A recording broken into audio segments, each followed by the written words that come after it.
Okay, so Liverpool bid and got rejected on Isak, and that is basically a formalising or a formalisation of Liverpool's interest. We've known that Liverpool are interested in Alexander Isak for quite some time now. In fact, even back in February, there were people writing articles about Liverpool's loose interest or just kind of, hey, what would we do if we got a big striker like this? And that wasn't only Liverpool. That was, at that stage, Arsenal, lots of other big clubs. And of course, over the last week, Manchester United have inquired. Yeah, but all teams involved, we all look at this and we go, well, at least we're not you. It's a joke, chill out. Anyway, over the last couple of days, Liverpool have formalised their interest in Alexander Isak. And I think in many ways that has started a lot of Twitter posturing, all right? It doesn't need to be true in order for you to tweet it. And you can have your own theory. And I'm sure that you have your own theory. And in fact, over the last few days, I spent time in Newcastle for a completely different job to football stuff, right? And yeah, I went inside the stadium, met a lot of the staff, and they were lovely, lovely people. Like the people who are the stewards, the people who are the security staff, the people who look after you while you're at the club. They've been the spine, the backbone of this team before this ownership came in, and they were there through the miserable years as well. So no one deserves to see success at a club more than those people within Newcastle. And yeah, it's a stadium that'll be full every week. And it's a place where when you go in there, you can see exactly why big football belongs in a place like that. As you walk in through the players' entrance, there's Sir Bobby and there's these brilliant graphics of all the players, the brilliant players who played there down the years. And there's the Alan Shearer statue as you drive out of the stadium. There's all these brilliant things. As you go in, these stands just open up in front of you. You can see why that's a special place to play. You can see why Isak went there. You can see why Bruno went there. You can see why big players go there and go, big things can happen here. It has the appeal of that Italian stadium. It has the appeal of that European night. And they'll have seen those things, right? And then I understand the flip side of the coin, where he was probably made promises as to what was going to happen this summer. He was probably made promises as to contracts and all these other things. And the shift in transfer leadership and power in that time and just the leadership within the club has clearly shifted the approach to a big player like him. Now, there are theories around on Twitter, and there have been some people putting it out there that, and apparently the player and his agent have been telling people a lot of things because they do want to help to craft the narrative here, is that they have told Newcastle for quite a while that they're not going to stay much longer than this. We don't know if that's true. I'm not saying that's true. But that's one theory. And there are reasons that I kind of begin to believe this stuff. First of all, because if I hear something, right, I don't have a source inside either club that I go, hey, what's going on here, boys? And they go, well, this is the inside track. But if I'm hearing murmurings, if I'm hearing rumors, if I'm hearing these kind of things, then you can sure as hell believe that someone in either club knows what's going on, because an ear to the ground is almost a vital piece and operation in either club. So they know which players are happy, which players aren't happy, who's looking for the move, who's looking for a new contract, whatever it is. You need someone who's not even like a, hey, are we happy here kind of thing? It's more like, hey, here's what I heard from this guy. We need to shift things a little bit. So if I know, they'll know.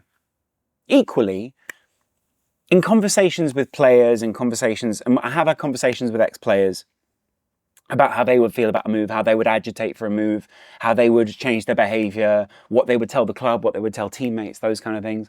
But even just beyond that, the formal ideas around, Isak training with Real Sociedad these last few days. Contractually, you can't just go and train with any club. As a professional football player, insurance-wise, medically, all these things, you don't just go, I think I'm going to go train at Barcelona today, lads. First of all, because why would a lot of teams dedicate resource to that player? Sure, there are maybe holistic benefits to that, and there might be good relationships at any one club and all these kind of things, but why would you do that? First of all, of course, you want to get away from the situation in the UK, you want to get away from the media eye, all these kind of things. But equally, Newcastle they'd have to agree to that, right? Because if a player gets injured while he's training somewhere else, all these kind of things, it doesn't look good. It's not, first of all, it would decrease the value of the transfer if they wanted that, but it would also mean that in the new season, what option would they have? Finally, it's not finally, but finally, Newcastle are up their interest in Šeško. They've up their interest in every other, that Visa is no longer training. These things don't just happen because a player might get a move. These people are crafting multi-million-pound careers, and they cannot afford to annoy the person who's paying that contract to the degree where that person goes, well, we don't want you anymore. You can go and rot in the reserves or whatever. Not that I think that's a common thing that happens now, because I think broadly, Football kind of the Players Association have basically said that's poor practice. But it has happened, so, it is what it is. I'm going to sit back here a little. So you are broadly not going to see that. In Newcastle looking for another option, they are publicly admitting, hey, we've got something going on here. We need to handle this situation. But equally, they're probably entering into negotiations and all these kind of things where people are going, well, we want a lot of cash. So out comes that rumour of Jurgen Klopp talking to Šeško and saying, or is it Seško, or is it Šeško? Or is it, and saying, hey, why don't you go to Newcastle? Now, I think that's just a fun rumour to say, hey, Jurgen Klopp, the legend of Liverpool Football Club, has gone out there and tried to help his former team. I don't buy into those kind of things particularly. But equally, you can imagine, again, that Liverpool will lean on some of their relationships and say, hey, we need this to work out. So what's going on here? How can we grease these wheels? And I think that's why you get someone like Michael Edwards. That's why you get someone like Richard Hughes. You're not just looking for someone who's got an ear to the ground. You're looking for someone with relationships in the business, which help to facilitate a transfer.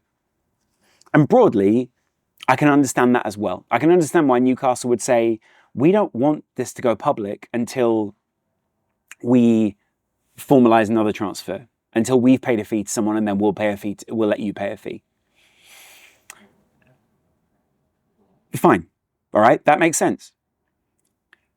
They wouldn't bid on another striker in the shape of Šeško or Visa or whatever if they weren't looking for another option outside of Alexander Isak. And frankly, the way that Eddie Howe is speaking tells me that he can't commit to one way or the other, and he just doesn't want to look like he didn't know what was going on at the club. I find it unusual that he did make the comment that he didn't find out about Isak training somewhere else until it was out in the media. I found that a little unusual, and it does make me wonder if kind of there are some games being played here, or there are some kind of ways of making it look as if Isak is sort of playing silly games. But, let's take Eddie Howe on his word, all right? So he didn't know. So he doesn't, therefore, have a great relationship with the player or clear communication with the player if that is the case. That would indicate that the player isn't particularly bothered about the relationship with Eddie Howe going forward. But, you could also just write it off as, well, why would he tell Eddie Howe? He's told someone else at the club. He doesn't need to personally call and tell everyone. Fair enough. But then Liverpool make a bid. And I do think that Liverpool have shown aggressive tendencies here, or at least kind of publicly they've been on the front foot about getting Isak. From what every big journalist says, and even journalists that people at Newcastle or Newcastle fans give weight to, they've said Isak wants Liverpool. Fabrizio, again, only reality on Twitter, so it doesn't need to be true. David Ornstein, again, a little more than just Twitter reality, but fair enough. Any other, Craig from Newcastle or lots of other Liverpool journalists. That, again, points to me that Newcastle will end up selling Isak. But they don't want to be strong-armed. They don't want to lose face in this because they have a project to care about. And I think at this point, Liverpool are breaking out the big guns, and they probably will have sent Michael Edwards in anyway to do part of the negotiations. But now Liverpool are dedicating everything they have to Michael Edwards and him getting Isak in order to get this over the line. I think Liverpool are getting impatient. They were basically saying, look, we've got to get someone in fairly soon because we got to get them minutes. He's not training with us at the moment in the way that we would want him to, blah, blah, blah. And there are a number of things where when a player's in limbo, you know, really they're just not, it's not good for anyone because they're basically saying, well, I'm just going to sit here and wait. And you don't want a player sitting around and waiting. It can lead to injuries, all these kind of things. And when you've got a big investment, you don't want to have that. So how do I think this plays out? Well, Liverpool have put out this, you know, the message of Liverpool aren't going to bid again unless it's very clear that they, you know, Isak's going to come and that Newcastle are going to be interested in getting to the table, because apparently they were told very clearly, we're not interested in selling. Now, that's down to two things for me. First of all, Newcastle don't want another team to know that they're interested in selling because, hey, then we're going to end up in a situation where you pay more for the striker. But B, it also tells me that Liverpool are playing hardball now because they're basically saying either we get into a situation where we're going to have some sort of public discourse here, or we're going to be able to bid for the player actually, or what's going to happen is we're just not going to come back to the table and you're going to have a striker who clearly wants to leave and will probably leave at some point. But are you going to get the best out of him in that time? We don't all get a Coutinho performance. And then finally, my prediction would be still that he leaves this summer and that Newcastle gets someone else in. I think Liverpool did bid low because you don't go in with your first bid being the money they want. You don't just walk in there and go, hey, 100 and whatever, 20, 130. I think the sweet spot's probably between 125, 135 million, probably because that's close to what they got for Florian Wirtz at Bayer. Because 110, it feels like a low ball, but again, someone says, hey, they're low ball. To say 110 million is a low ball offer is unusual. That's kind of an opening bid, if you like. And I think, again, Newcastle are very bothered about the way that this looks in the industry. But what's interesting about it is that people think that the way that this looks is only the way that journalists portray this. Agents, players, everyone talks. Everyone gets out there and says, hey, what's your read on the situation here? And broadly, I think what people will have heard is that Isak isn't particularly happy at the club because of a low ball, because he didn't get the contract he wanted, and he didn't see the players coming they wanted, all these kind of things. And other agents, there isn't just one reaction to that. There are multiple reactions. One reaction is, oh, well, maybe we don't go to that project then because, you know, that player's not happy. He's a big-time player. We want to have our player be a big-time player. And if we're following this big-time player, do we necessarily get do we get the bad rep? Do we get like the bad shine off that? Or the other way around, and they go, this is a great opportunity for us. You're going to be following a big striker. You're going to be the A side of that striker relationship when you walk into the club. You're going to be the guy that they build up next. And potentially we could use this as another stepping stone or platform. Or if Newcastle make it big and, you know, we're Visser or we are Šeško, we get into a situation where, hey, we've seen the upside of a big striker moving and we didn't, you know, we're not going to go to Manchester United. We're not going to go to Chelsea. We're not going to go to Man City. There aren't many other options in the Premier League. This is one of the challenges in the Premier League. And Newcastle have said we see ourselves as rivals to Liverpool. Now, again, that could just be kind of press talk, but we know that's Newcastle's goal. We know that the goal for Newcastle is to, you know, be up there alongside these teams. I don't think that's unreasonable. But the road to those things isn't always straight, or, you know, it isn't always kind of clear what your route is. Sometimes you do get a couple of players and then you lose a couple of players. I remember when Liverpool had Coutinho and we had Klopp and we thought, well, who's going to want to leave this? But when he did leave and he did go to a place where he said he wanted to be, we said, well, okay, off you go. You won't always be happier somewhere else. And I'm not saying that happens with Isak, but I'm saying I think there is kind of a, oh, right. And the fact that Liverpool have sold Diaz, I know we've got Wirtz, I know we've got Ekitike. And the fact that Liverpool are still chasing the sale of Darwin Núñez tells me that they still think they're in the market for a striker. And there aren't many strikers left. There aren't many other options. We're not hearing rumours of Liverpool going for other people, all these kind of things. But I think this is how the rest of the window plays out. Liverpool will still be in for Isak. We know that. Even though they said they're not, we know they're in for Isak. There will be an improved offer. Newcastle will essentially get their hand forced a little bit. And either the player will sign a new contract with a release clause next summer, which, you know, could be reasonable. I mean, you know, maybe, I don't think Liverpool go back in for him next summer, but I think he'll go somewhere if he goes somewhere next summer. You know, like if he wants to go somewhere, he will go somewhere next time, is what I'm saying. And we see this resolved. Personally, I think Liverpool get him. I think then they play the Community Shield. Mark Guehi gets his opportunity to say goodbye to Crystal Palace, and then Liverpool begin to make their bid because they can't not resolve that centre-back situation.